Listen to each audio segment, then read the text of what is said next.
Now, Art Laffer, I wanted to have you on this program because I am deeply, deeply concerned about the massive federal spending that's taking place. We had a huge federal spending problem and debt before this virus, and I want your macro, your general take on what's going on with Congress because I think the Treasury door has been thrown wide open. What's your take on this? Well, government spending is taxation, Mark, and Milton Friedman would say that all the time. And to understand how it's taxation, it's often not clear, not even to professional economists. It's not clear because some of them think that government spending stimulates the economy. It doesn't. When you look at government spending, imagine a two-person world just to see how government spending is taxation.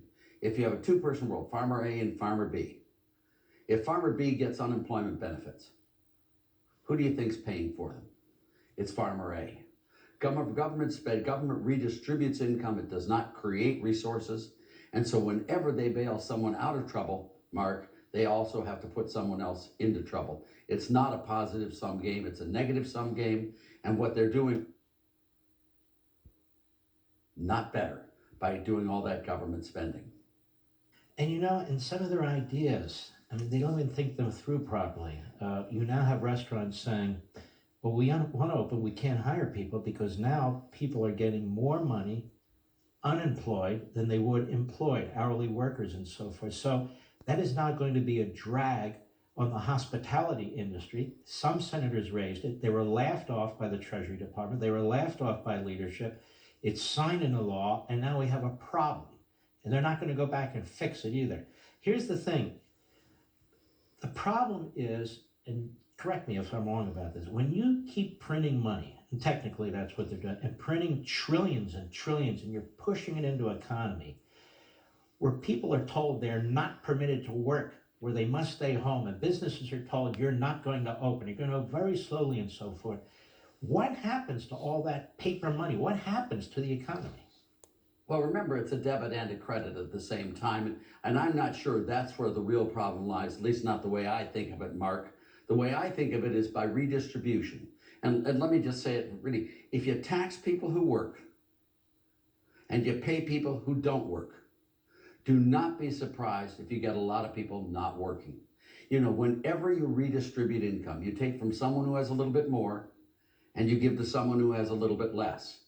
By taking from someone who has a little bit more, you reduce that person's incentives to produce, and he'll produce less. By giving to someone who has a little bit less, you provide them with an alternative source of income other than working, and they too will produce a little bit less. This is math, Mark. It's not Republican, it's not Democrat, it's not liberal, it's not conservative, it's not left-wing, right-wing, it's math. Whenever you redistribute income, whenever, you always reduce total income.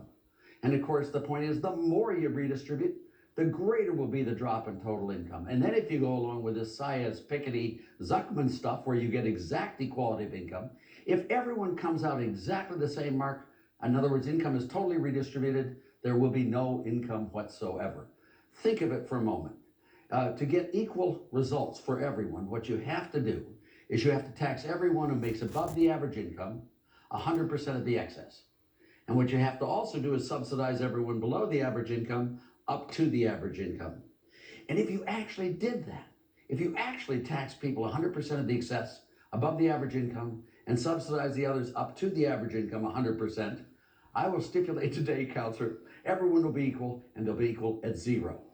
100% redistribution leads to no output whatsoever. And this is math. It's not anything else in ideology. It's just plain math, and it works every single time. Well, let me happen now. Let me follow up with you, because I don't think these are mutually exclusive. Redistribution of wealth is what you're talking about. Exactly. Government. That's what they do. For political reasons and other reasons, redistributing wealth. Not creating wealth, destroying They wealth. can't. Yep. Fine. But I'm talking about inflation. Yeah, I know. The government creates inflation. The monetary system creates inflation. And the fiscal system, you have a Federal Reserve that's trying to keep up with these fiscal policies. And what are they doing? We had years and years of quantitative easing under Obama. Now we have a Federal Reserve that's pushing out $6 trillion in loans, has all but nationalized the private equity and capital markets.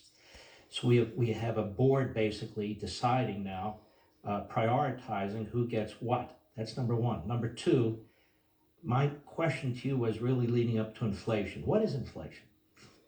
Well, inflation is the decline in the purchasing power of a unit of money.